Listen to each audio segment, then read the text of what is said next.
prière de ton Église. Reçois la prière de ton peuple ce matin. Alléluia. Élève tes mains, élève ta voix. Et lance cette prière ce matin. Tu es ma lumière, en toi j'ai la paix.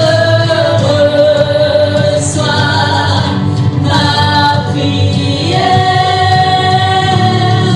Reçois notre prière ce matin.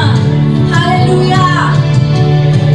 Tu es ma lumière.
lecture, et on va se lever pour la première lecture dans l'évangile de Luc, chapitre 24. Luc, chapitre 24, versets 44 et 45. Luc, chapitre 24, versets 24 et 45. Voilà. Moi, j'ai la mienne. Hein. Bien.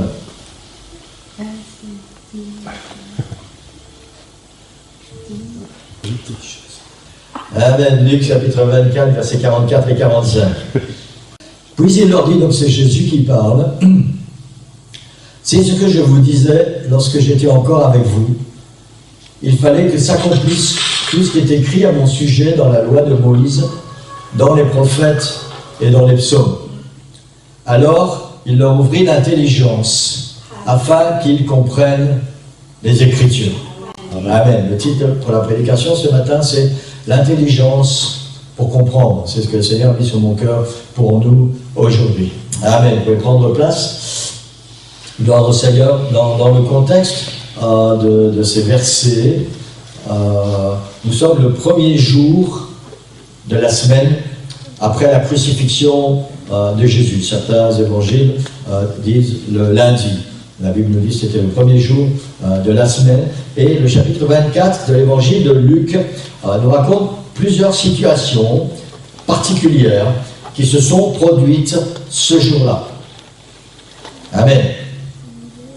Très tôt le matin, donc le lundi, très tôt le matin, plusieurs femmes qui avaient préparé, si vous connaissez votre Bible, vous connaissez cette histoire et ce contexte, plusieurs femmes qui avaient préparé des aromates et des parfums pour mettre sur le corps de Jésus, se rendent au tombeau et voient que la pierre est roulée et que le tombeau est vide.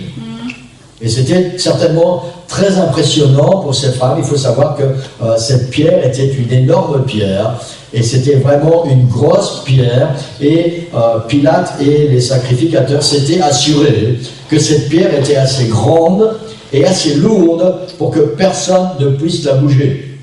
Puisqu'ils savaient, Jésus avait dit, avait proclamé qu'il devait ressusciter 3 jours plus tard. Et les chefs religieux avaient peur que les disciples viennent voler le corps de Jésus, proclamer que Jésus était ressuscité, on ne l'aurait jamais trouvé, mais proclamer que Jésus était ressuscité, et ça aurait été un grand scandale. Donc cette pierre était vraiment une énorme pierre, et quand ces femmes arrivent au tombeau, elles trouvent que la pierre est roulée sur le côté, et elles regardent, et le tombeau est vide. Et alors qu'elles s'interrogent, la Bible nous dit que 2 anges apparaissent à ces femmes qui sont venus au tombeau. Et les anges disent à ces femmes, pourquoi cherchez-vous parmi les morts celui qui est vivant? Amen.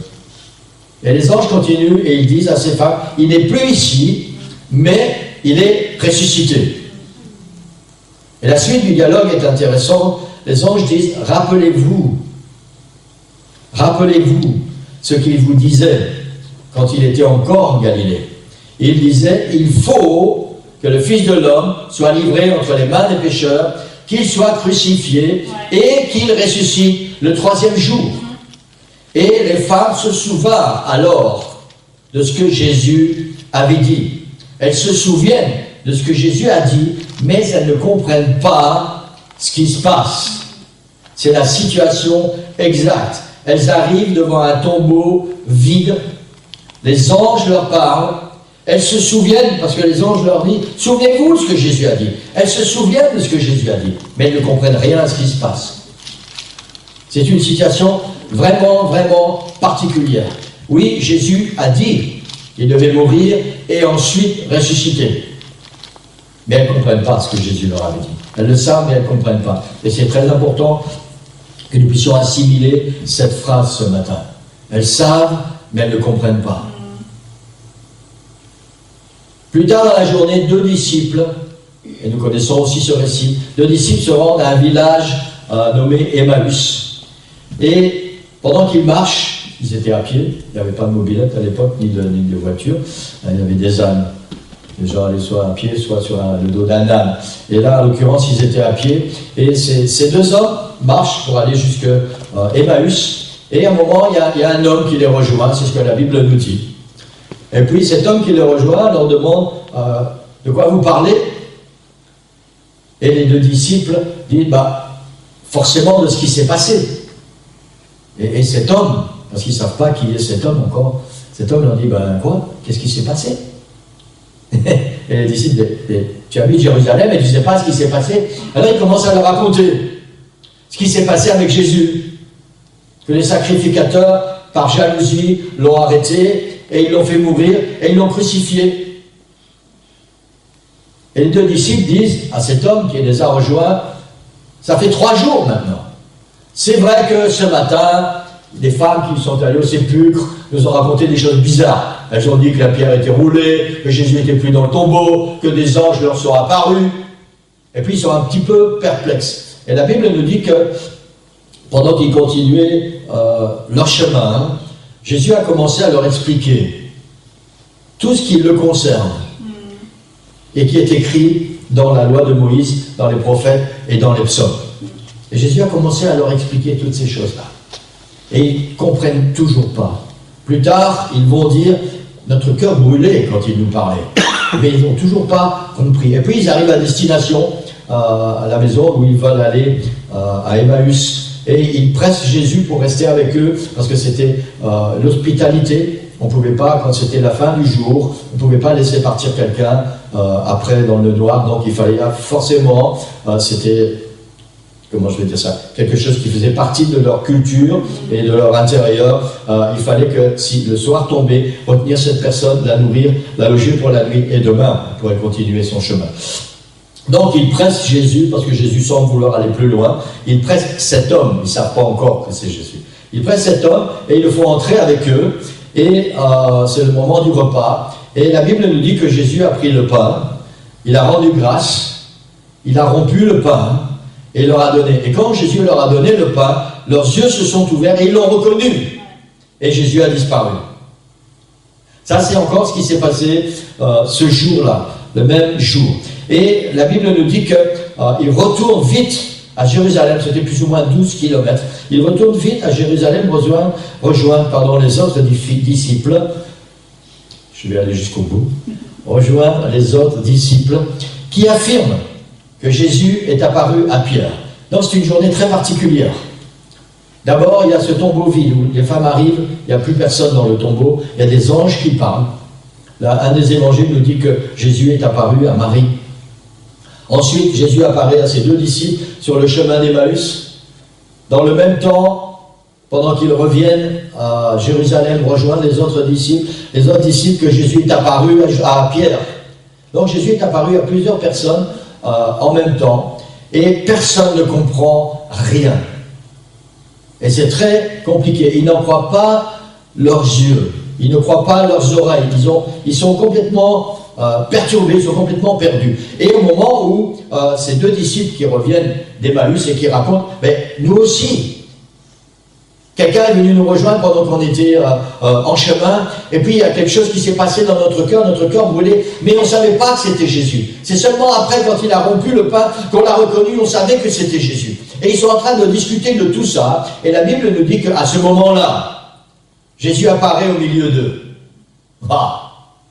Nous on connaît l'histoire, hein. C'est écrit dans les évangiles. Mais ça ne devait pas être évident pour ces gens. Les femmes disent, on a vu Jésus. Les disciples d'Emmaüs, sur le chemin d'Emmaüs, disent, on a vu Jésus. Pierre dit, j'ai vu Jésus. Et tout le monde dit, mais on ne sait plus, qu'est-ce qui se passe là? Il y a quelque chose qui est incroyable. Et puis Jésus apparaît, d'un seul coup, comme ça, au milieu de la pièce. Imaginez que là, maintenant, d'un seul coup, Jésus va apparaître. Je ne sais pas si on va rester comme ça, assis sur nos chaises, tranquille. Hein? C'est ce qui s'est passé. Et Jésus commence à parler avec eux. Et ce qui se passe, encore une fois, c'est qu'ils voient les choses, mais ils ne comprennent toujours pas ce qui se passe. Jésus est là devant eux, c'est sûr, ils ne peuvent pas nier, Jésus est là. Mais ils ne comprennent toujours pas ce qui se passe. Et c'est maintenant que Jésus va leur dire le verset que nous avons lu. C'est ce que je vous disais lorsque j'étais encore avec vous au diapo numéro 2. C'est ce que je vous disais lorsque j'étais encore avec vous. Il fallait que s'accomplisse tout ce qui est écrit à mon sujet dans la loi de Moïse, dans les prophètes et dans les psaumes. Et le verset qui nous intéresse ce matin, alors il leur ouvrit l'intelligence afin qu'ils comprennent les Écritures. Parce que c'est ça qui est important. Il fallait qu'ils puissent comprendre ce qui était en train de se passer. Et la Bible dit, Jésus leur ouvrit l'intelligence afin qu'ils comprennent les Écritures. Et tout ceci nous ramène forcément à la Bible que nous appelons la parole de Dieu. Ce livre, la Bible, c'est la façon la plus utilisée par Dieu pour nous parler, au travers de sa parole. Et la question maintenant, la première question pour ce matin, est celle-ci, c'est de savoir si nous comprenons ce que Dieu nous dit au travers de sa parole.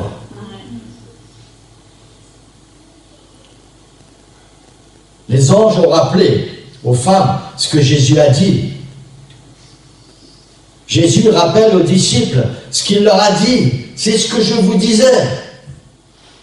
Ils ont entendu la voix du Seigneur, mais ils n'ont pas compris ce que Jésus leur disait. Et il a fallu que Jésus leur ouvre l'intelligence pour qu'ils comprennent les Écritures. Et la première question ce matin, c'est de savoir si nous comprenons ce que Dieu nous dit quand Dieu nous parle. Est-ce que nous comprenons ce que nous lisons quand nous lisons la parole de Dieu? Est-ce que nous comprenons ce que nous entendons quand nous écoutons une prédication? Et je crois que c'est une question qui est tellement importante. Amen.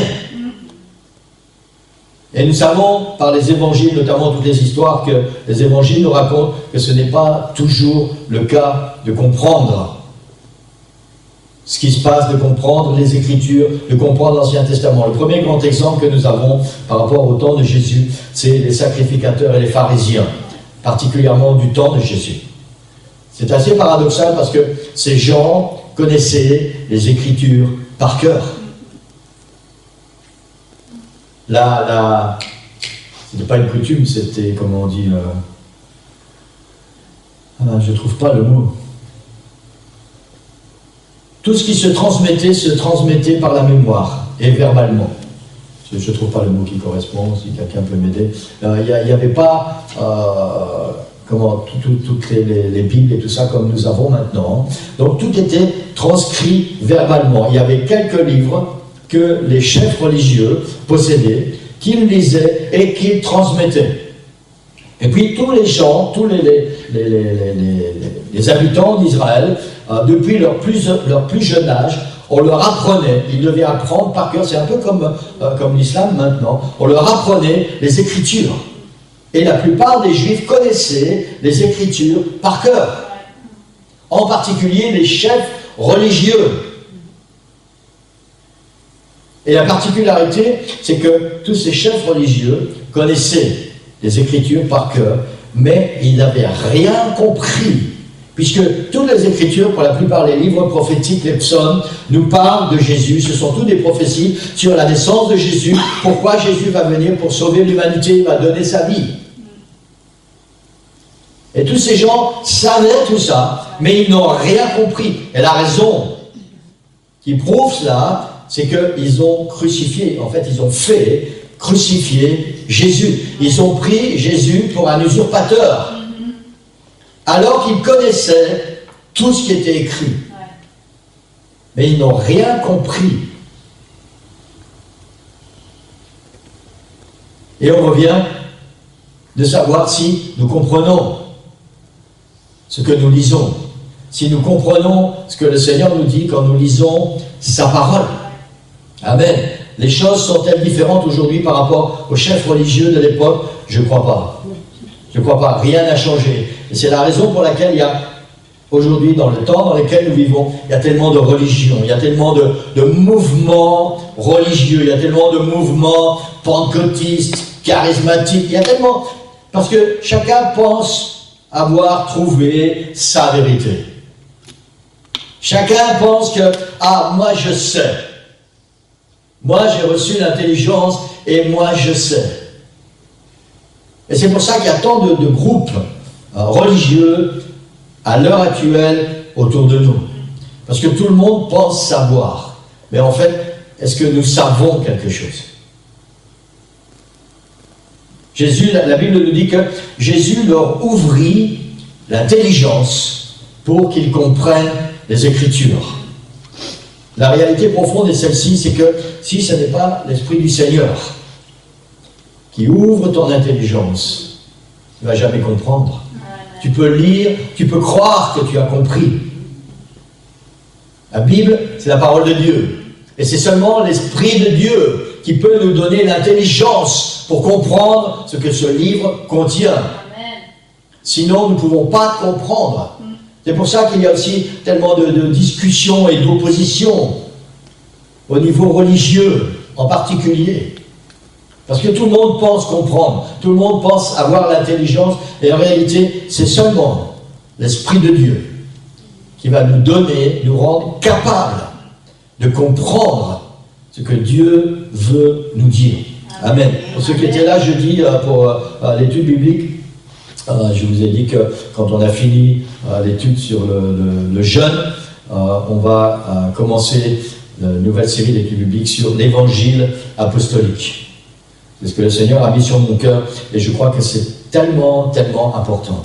Il y a un seul évangile, donc je ne vais pas commencer à vous dire de quoi on va parler pendant ces études bibliques. La Bible dit qu'il y a un seul évangile, l'évangile de Jésus-Christ, la bonne nouvelle du salut en Jésus-Christ. L'apôtre Paul nous dit qu'il n'y a pas d'autre évangile et que si quelqu'un nous annonce un autre évangile, même un ange du ciel, et les propos de l'apôtre Paul sont forts, il dit qu'il soit maudit. Ça veut dire que c'est important de savoir et de comprendre ce qui est écrit dans la parole du Seigneur. Pourquoi nos églises se vident? Pourquoi les églises qui se remplissent sont des églises qui sont remplies avec des gens qui sont vides? Parce qu'on ne cherche plus à comprendre. On prend ce qu'on nous donne, et puis on croit que tout ce qu'on nous donne, c'est vrai. Et on ne cherche pas à savoir, on ne cherche pas à comprendre. On ne cherche pas l'Esprit du Seigneur, la présence du Seigneur, pour dire, Seigneur, c'est quoi ta parole? Qu'est-ce que tu as voulu nous dire là? Qu'est-ce que tu veux que je fasse? C'est quoi ta parole pour ma vie? Amen. Amen. Et c'est important de pouvoir comprendre ce que la Bible nous enseigne. Ce matin, c'est moitié prédication, moitié étude biblique. Et j'espère qu'on est capable de pouvoir assumer l'enseignement. Le verset 45 dit, il leur ouvrit l'intelligence afin qu'ils comprennent les Écritures. Un jour, quelqu'un, ses intentions n'étaient de toute façon pas bonnes. Quelqu'un a voulu me piéger et m'a demandé mon diplôme théologique. Vous savez ce que c'est la théologie? La théologie, théo c'est Dieu en grec, et voilà, la théologie c'est l'étude de Dieu. Et la réalité c'est celle-ci, c'est que les catholiques ont leur théologie, les protestants ont leur théologie, les adventistes ont leur théologie, les témoins de Jéhovah ont leur théologie. Les pentecôtistes ont leur théologie. Parce que chacun a étudié Dieu. Et chacun pense que ce qu'il a compris, c'est juste. Maintenant, est-ce que c'est possible? Est-ce que c'est possible? Il n'y a qu'un seul Dieu. Il est le même Dieu pour tout l'univers, pour toute l'humanité. Alors, est-ce que c'est possible de comprendre Dieu de différentes manières? Un Dieu pour les catholiques, un Dieu pour les protestants, un Dieu pour les adventistes, un Dieu pour les témoins de Jéhovah, un Dieu pour les pentecôtistes. C'est le même Dieu. Amen. L'apôtre Paul, dans l'épître aux Éphésiens, dit un seul Dieu, un seul esprit.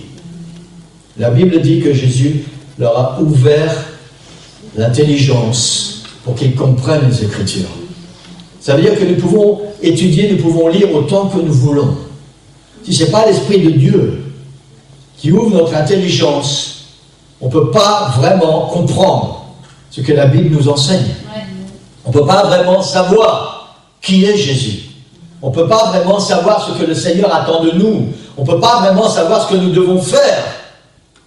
Il faut que ce soit le Seigneur qui ouvre notre intelligence. Il leur ouvrit l'intelligence afin qu'ils comprennent les Écritures. Amen. Amen. Il y a une discipline qui est utilisée principalement dans les études bibliques, dans les écoles bibliques, pardon, mais aussi dans les commentaires bibliques, dans les prédications, dans les études bibliques. Et cette discipline s'appelle, vous allez peut-être découvrir un nouveau mot ce matin, cette discipline s'appelle l'herméneutique. Herméneutique. Ne cherchez pas à retenir ce mot, vous n'en aurez certainement pas besoin dans votre vie. Amen. Le but de l'herméneutique biblique, c'est d'apprendre à interpréter, à comprendre et à mettre en pratique la Bible. Apprendre à interpréter, à comprendre et à mettre en pratique la Bible. Ça veut dire qu'il faut creuser dans la parole du Seigneur pour comprendre ce que la parole du Seigneur nous dit. Mais pour arriver à comprendre et à mettre en pratique, il faut que l'Esprit du Seigneur ouvre notre intelligence pour que nous soyons capables de comprendre et de mettre en pratique la parole du Seigneur.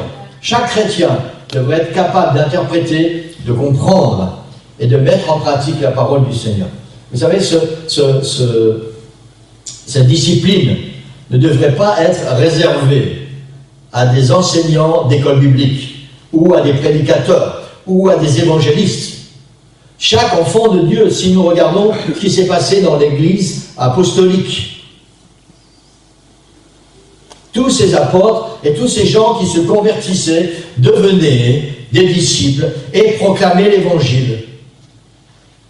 Et comment cela s'est produit? Juste parce que ces gens étaient remplis du Saint-Esprit.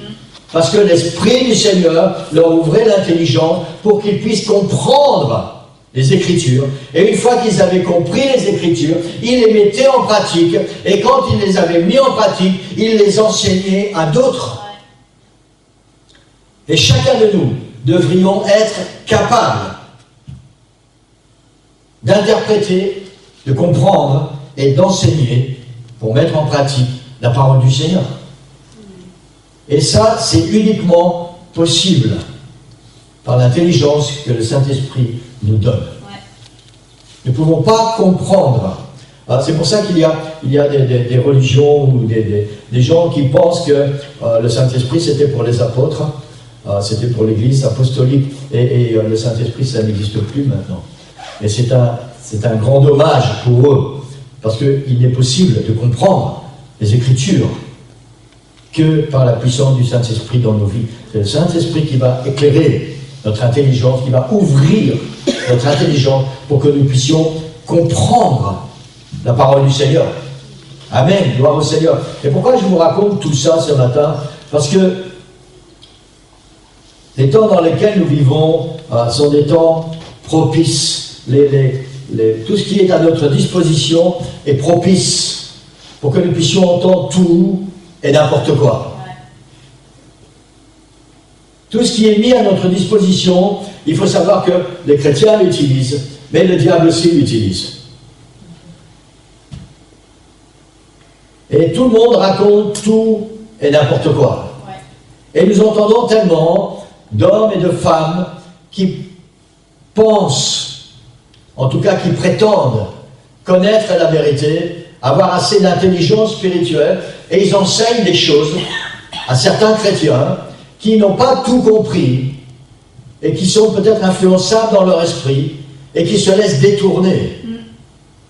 C'est pour ça que c'est important pour chacun de nous. Quand nous lisons la parole du Seigneur, il faut laisser l'Esprit du Seigneur remplir notre cœur. Il faut demander au Seigneur, donne-moi l'intelligence pour comprendre ta parole. Pourquoi le Seigneur fait ces choses, je ne sais pas, mais la parole du Seigneur est écrite d'une telle manière que parfois il est possible d'interpréter de plusieurs façons. Il n'y a qu'une seule vérité. Il n'y a qu'une seule parole de Dieu. Mais parfois, le Seigneur a permis que certaines choses soient écrites de telle manière pour que le Seigneur donne une certaine liberté d'interprétation. Et si nous ne sommes pas remplis de la puissance du Saint-Esprit, si nous n'avons pas l'intelligence spirituelle, alors nous ne pouvons pas vraiment comprendre la parole de Dieu. Et pourtant, c'est important pour nous de pouvoir comprendre la parole du Seigneur, parce que si nous ne comprenons pas la parole du Seigneur, nous ne pourrons jamais faire ce que le Seigneur nous demande. Nous allons faire des choses que nous croyons être ce que Dieu demande. L'apôtre Paul est un exemple tellement grand de ça. L'apôtre Paul est parti à Damas, il a été élevé au pied des docteurs de la loi, c'était un théologien. Il connaissait la loi par cœur. Et il est parti à Damas avec des lettres, des chefs religieux, pour faire arrêter et mettre en prison les chrétiens. Tous ces nouveaux convertis qui appartenaient à Jésus-Christ. Et l'apôtre Paul était convaincu que ce qu'il faisait, c'est ce que Dieu voulait.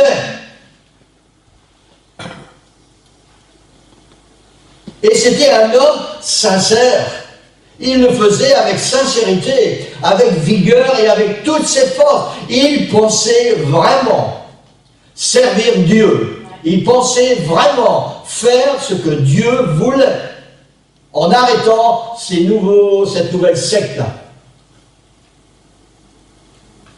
Les Nazaréens, ceux qui parlaient de Jésus. Et les choses n'ont pas changé. Les choses n'ont pas changé. Ce qui manquait à l'apôtre Paul, c'était l'Esprit de Dieu.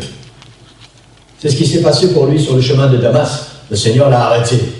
Et pendant 3 jours et 3 nuits, il a été rempli du Saint-Esprit quand Anania est venu et qu'il a prié pour lui. Il a été rempli du Saint-Esprit et il a compris tout ce que le Seigneur lui a enseigné pendant 3 jours et 3 nuits. Et après ça, l'apôtre Paul Saul de Tarse s'est levé et est devenu l'apôtre Paul, celui qui a écrit presque 80% du Nouveau Testament que nous possédons aujourd'hui. Mais il a fallu qu'il soit rempli du Saint-Esprit pour comprendre, alors qu'avant il était persuadé, et j'espère qu'on comprend bien la différence, il était persuadé de servir Dieu. Son cœur était pur, ses pensées étaient droites. Il ne faisait pas n'importe quoi, il était persuadé que ce qu'il faisait, c'est ce que Dieu voulait. Et parfois ça nous arrive aussi. Nous sommes persuadés que ce que nous faisons, c'est ce que Dieu veut. Il nous semble que nous avons compris la volonté de Dieu. Nous avons compris ce qui est écrit dans les Écritures.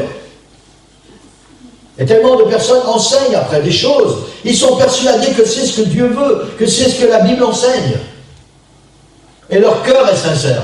Donc on n'est pas là pour juger, on n'est pas là pour critiquer. Il y a juste ce point principal, c'est que nous avons besoin que l'Esprit de Dieu nous ouvre l'intelligence pour comprendre. Et c'est valable pour tout le monde. Jamais nous pourrons accomplir la volonté de Dieu sans être conduits et dirigés par le Saint-Esprit. Même si nos cœurs sont le plus sincères du monde, c'est seulement l'Esprit de Dieu qui va nous conduire et qui va nous guider dans la parole du Seigneur et qui va ouvrir notre intelligence. Amen. L'autre raison, c'est que le Seigneur revient bientôt. Maintenant, c'est plus le temps d'entendre dire « le Seigneur revient bientôt », c'est le moment pour vous de croire, Église. De croire. Le Seigneur revient bientôt. Tous ces signes font que, je ne vais pas entrer dans les détails, ce n'est pas le but de ce matin, tous ces signes font que toutes les nations, à certains moments très très proches, vont s'unir pour désirer détruire Israël. Et tout ça, c'est les signes précurseurs du retour de Jésus. Ça veut dire que le Seigneur revient très bientôt. Ça veut dire que nous devons être capables de comprendre c'est quoi la volonté du Seigneur, de comprendre la parole du Seigneur. Et le seul moyen de comprendre tout cela, c'est par l'Esprit du Seigneur. Ça veut dire que nous avons besoin que l'Esprit de Dieu ouvre notre intelligence pour que nous puissions savoir si ce que nous croyons, c'est juste, si ce que nous pensons, c'est juste, si ce que nous faisons, c'est juste, si ce que nous enseignons, c'est juste. Pour que nous puissions aligner, ajuster notre vie par rapport à la parole du Seigneur. Et pour être prêts quand le Seigneur vient chercher son Église. Amen. Amen. L'apôtre Paul écrit à Timothée dans 2 Timothée chapitre 2 et le verset 1, diapo 4. 2 Timothée chapitre 2 verset 1. C'était son enfant spirituel, c'était son fils spirituel. L'apôtre Paul dit à Timothée, « Toi donc, mon enfant, fortifie-toi dans la grâce qui est en Jésus-Christ. Ce que tu as entendu de moi, en présence de nombreux témoins, confie-le à des personnes fidèles, qui soient capables de l'enseigner aussi à d'autres. » L'apôtre Paul n'est pas prétentieux ici. Il a expérimenté sur le chemin de Damas, quand le Seigneur l'a arrêté, un changement de vie. Il est né de nouveau. Il a reçu l'intelligence spirituelle. Lui qui était un théologien, un docteur de la loi, il a reçu l'intelligence spirituelle par le Saint-Esprit pour comprendre la parole de Dieu. Et après, il a enseigné la parole de Dieu partout où il allait. Il a formé ce jeune homme qui s'appelle Timothée. Et il dit à Timothée, ce que tu as entendu en présence de moi et de nombreux témoins, confie-le à des personnes fidèles, qui soient capables de l'enseigner aussi à d'autres. Ça veut dire que ce qui est juste, ce qui est la parole du Seigneur, enseigne-le à d'autres. Au verset 7, diapo 5, il dit, comprends ce que je dis, et que le Seigneur te donne en effet de l'intelligence en toutes choses. Nous avons besoin de l'intelligence spirituelle. Nous avons besoin que le Seigneur vienne travailler dans notre esprit. C'est seulement le Seigneur qui peut nous rendre intelligents par rapport aux choses du Seigneur. Au verset 15, diapo 6, il dit « Efforce-toi de te présenter devant Dieu comme un homme qui a fait ses preuves, un ouvrier qui n'a pas à rougir, mais qui expose avec droiture la parole de la vérité. » Amen. Un ouvrier qui n'a pas à rougir, mais qui expose avec droiture la parole de la vérité. Et le Seigneur nous appelle, nous aussi, à entrer dans ce processus de pouvoir exposer, connaître, comprendre la parole de Dieu, pour pouvoir après l'exposer avec droiture. Et ce que nous devons exposer, c'est la parole de vérité. Amen. Donnez-moi encore 2 minutes et j'ai terminé. J'ai noté ceci, il n'est pas suffisant d'écouter la parole de Dieu, d'écouter une prédication, une étude biblique ou toute autre chose. Il n'est pas suffisant d'aimer entendre la parole de Dieu ou d'aimer lire la Bible. Il n'est pas suffisant de vouloir partager la Bible autour de nous. Il nous faut recevoir par le Saint-Esprit l'intelligence pour comprendre. L'intelligence pour comprendre. Il m'a fallu beaucoup de temps, quand j'étais jeune, pour libérer mon esprit et pour demander au Seigneur, Seigneur, donne-moi l'intelligence pour comprendre. Parce que je pensais savoir. Je pensais que ce que je croyais, c'était juste. Il a fallu qu'un jour, avec sincérité, je dise, Seigneur, donne-moi l'intelligence pour comprendre. Et ce jour-là, le Seigneur a répondu à ma prière. Amen. Il nous faut recevoir par le Saint-Esprit l'intelligence pour comprendre. Dans Romains chapitre 10, verset 2, diapo 7, l'apôtre Paul parle de ses frères biologiques et en même temps de tous ces conducteurs religieux du peuple d'Israël. Il dit, je leur rends le témoignage qu'ils ont du zèle pour Dieu. Je leur rends le témoignage qu'ils ont du zèle pour Dieu. Mais ça n'était pas suffisant.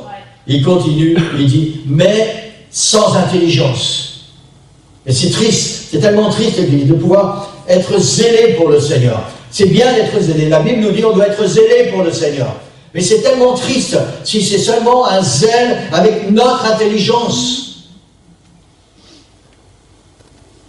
Nous devons être zélés pour Dieu. Mais il faut que notre zèle soit basé sur l'intelligence que le Seigneur nous donne, sur l'intelligence de sa parole.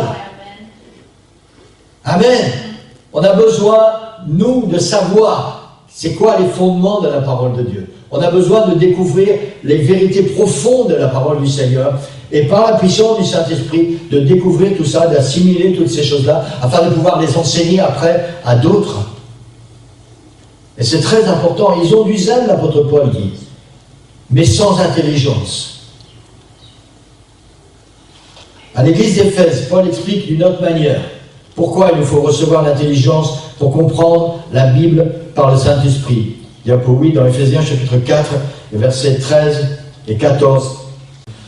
Il dit, l'apôtre Paul parle, jusqu'à ce que nous soyons parvenus, que nous parvenions tous à l'unité de la foi et de la connaissance du Fils de Dieu, à la maturité de l'adulte, à la mesure de la stature parfaite de Christ. Ainsi, nous ne serons plus des petits enfants, ballottés et emportés par tout vent de doctrine, par la ruse des hommes et leur habileté dans les manœuvres d'égarement. L'apôtre Paul encourage les chrétiens de l'église d'Éphèse d'arriver à la connaissance du Fils de Dieu, à un état de maturité d'adulte, pour comprendre la parole de Dieu, afin de ne pas être emporté par tout vent de doctrine, c'est-à-dire par tous ceux qui pensent connaître la vérité, qui sont certainement zélés, qui le font certainement avec tout leur cœur, mais qui n'ont pas reçu l'intelligence pour comprendre. C'est paradoxal, mais c'est ce que la Bible nous enseigne, et c'est la réalité. Et c'est important que nous puissions demander au Seigneur. Vous savez, on ne peut pas marcher avec Dieu sans savoir pourquoi on marche avec Dieu. On ne peut pas marcher avec Dieu sans savoir qui il est réellement. On ne peut pas savoir ce que Dieu attend de nous si nous n'étudions pas sa parole. Et pour comprendre, quand nous étudions sa parole, il nous faut recevoir l'intelligence spirituelle. Et tout ça, c'est un tout. Sinon, on peut faire tellement de choses, mais au final, ça ne sert à rien. Ça va nous mener nulle part. Et c'est tellement dommage. Parce qu'il y a du zèle, parce qu'il y a de la bonne volonté, il y a un désir qui est là dans le cœur. Mais si ça n'est pas fondé sur l'intelligence spirituelle, si ça n'est pas à cause de l'intelligence que le Saint-Esprit nous donne, des révélations de la parole, tout ça c'est pour rien. Et c'est tellement dommage. C'est tellement dommage. Et je voudrais vraiment vous encourager ce matin, il faut du zèle. Il faut être zélé pour le Seigneur.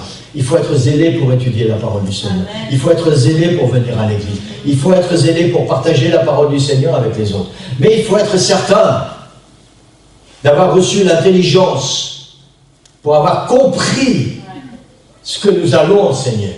Pour avoir compris la parole du Seigneur afin de pouvoir enseigner vraiment la parole de Dieu. Parce qu'il n'y a qu'une seule parole. Il n'y a qu'une seule vérité. Il n'y a qu'une seule foi. Il n'y a qu'un seul Dieu. Et quand nous serons au ciel, nous ne verrons qu'un seul trône. Et un seul assis sur le trône. Et celui qui est assis sur le trône, la Bible nous dit que c'est Jésus. Amen. Et c'est important vraiment que nous puissions, et la pensée ce matin c'est celle-ci, c'est que nous puissions vraiment laisser le Saint-Esprit remplir nos vies. On ne peut pas vivre une vie d'enfant de Dieu si nous ne sommes pas remplis du Saint-Esprit. Sinon c'est juste des choses théoriques. C'est juste notre esprit qui travaille. Mais ce n'est pas l'Esprit de Dieu qui vit en nous. Et nous ne pouvons pas vraiment comprendre les choses du Seigneur si ce n'est par l'Esprit du Seigneur. Donc c'est important que nous puissions demander au Seigneur de pouvoir nous remplir de la puissance de son Esprit. C'est aussi la raison pour laquelle il nous faut laisser l'Esprit du Seigneur vivre tout le temps dans nos vies. On ne peut pas juste être agité un petit peu de temps en temps le dimanche par le Saint-Esprit quand on vient au culte et puis quand on est disposé, parce qu'on peut venir au culte et on n'est même pas disposé. Hein, on n'est pas bien, ou on a des soucis, ou notre esprit est occupé ailleurs, et puis on est venu à l'église, on n'a même pas été sensible à l'Esprit du Seigneur. Il faut que l'Esprit du Seigneur puisse vivre en nous à chaque instant, à chaque moment. Et comme ça, il n'y a aucun souci quand on va étudier la parole du Seigneur, quand on va lire la parole du Seigneur. L'Esprit qui est en nous va nous donner l'intelligence pour comprendre ce que nous sommes en train de lire, ce que nous sommes en train d'écouter. Et nous allons pouvoir proclamer la parole de Dieu. Et le dernier verset, en Colossiens chapitre 1, versets 9 et 10, et je vais arrêter là pour aujourd'hui, un diapo numéro 9. Colossiens chapitre 1, versets 9 et 10. Donc ça, c'est toujours l'apôtre Paul qui parle. Et il dit, nous demandons, donc il parle de ses prières, dans ses prières, nous demandons que vous soyez remplis de la connaissance de sa volonté, en toute sagesse et intelligence spirituelle, pour marcher d'une manière digne du Seigneur et lui plaire entièrement. Amen. Et un des points importants que le Seigneur vous donne ce matin, c'est que nous devons avoir l'intelligence pour comprendre. L'intelligence pour comprendre. Et cette intelligence ne vient que par l'Esprit du Seigneur dans nos vies. Amen. Et nulle part autrement. Nous ne pouvons pas comprendre les plans du Seigneur. Et je ne sais pas pour vous, mais pour moi, plus les jours avancent, plus les semaines avancent, et plus les choses semblent compliquées. Il y a des choses qui se passent, et on pense qu'on a compris, et puis quelque chose vient, et on dit, ben non, c'est pas ça, et on ne sait plus. Et il faut continuer d'avancer. Il faut continuer de faire confiance au Seigneur. Il faut continuer de savoir que le Seigneur a des plans. Et nous ne savons pas quels sont les plans du Seigneur. Nous ne savons pas pourquoi certaines choses se passent. Et nous avons besoin d'être remplis du Saint-Esprit. Nous avons besoin que l'Esprit du Seigneur vive en nous tout le temps et tout le temps. Amen. Nous avons besoin que le Seigneur ouvre notre intelligence. Parce que sinon, dès que nous allons quitter ce lieu, quelqu'un va venir, il va nous parler, va nous apporter un autre évangile. C'est ce qu'on va étudier dans les études futures, l'évangile apostolique. Quelqu'un va peut-être nous apporter un autre évangile. La Bible dit, il n'y a pas d'autre évangile. Mais quelqu'un va prétendre que ce qu'il nous apporte, c'est l'évangile, alors que ce n'est pas l'évangile. Et nous avons besoin d'être fondés, nous avons besoin d'être forts, nous avons besoin de savoir et de comprendre. Parce que les femmes, elles savaient, mais elles n'avaient rien compris. Les disciples sur le chemin d'Emmaüs, ils savaient, mais ils n'avaient rien compris. Quand Jésus est apparu dans cette pièce où il y avait tous les disciples, ils savaient. Jésus leur dit, c'est ce que je vous ai enseigné, mais ils n'avaient rien compris. Et il a fallu que le Seigneur fasse quelque chose. Il a fallu qu'il leur ouvre l'intelligence pour qu'ils puissent comprendre. Amen. Et nous avons besoin que le Seigneur nous remplisse de son esprit. J'ai terminé. Pour ceux qui veulent, on va se lever. Pour ceux qui veulent, vous pouvez venir ici à l'hôtel. Et je vais laisser cette parole du Seigneur sur votre cœur ce matin. L'intelligence pour comprendre. Amen. L'intelligence pour comprendre. Comprendre la parole du Seigneur, pour comprendre la volonté du Seigneur, et pour pouvoir mettre en pratique la volonté du Seigneur. Amen. Gloire au Seigneur. Et nous avons besoin. Amen. Je ne vais pas prier pour vous ce matin pour que vous soyez baptisés du Saint-Esprit. On va prier ensemble pour que nos cœurs soient disposés à laisser l'Esprit du Seigneur venir nous remplir et qu'il puisse nous donner l'intelligence pour comprendre c'est quoi sa volonté pour notre vie.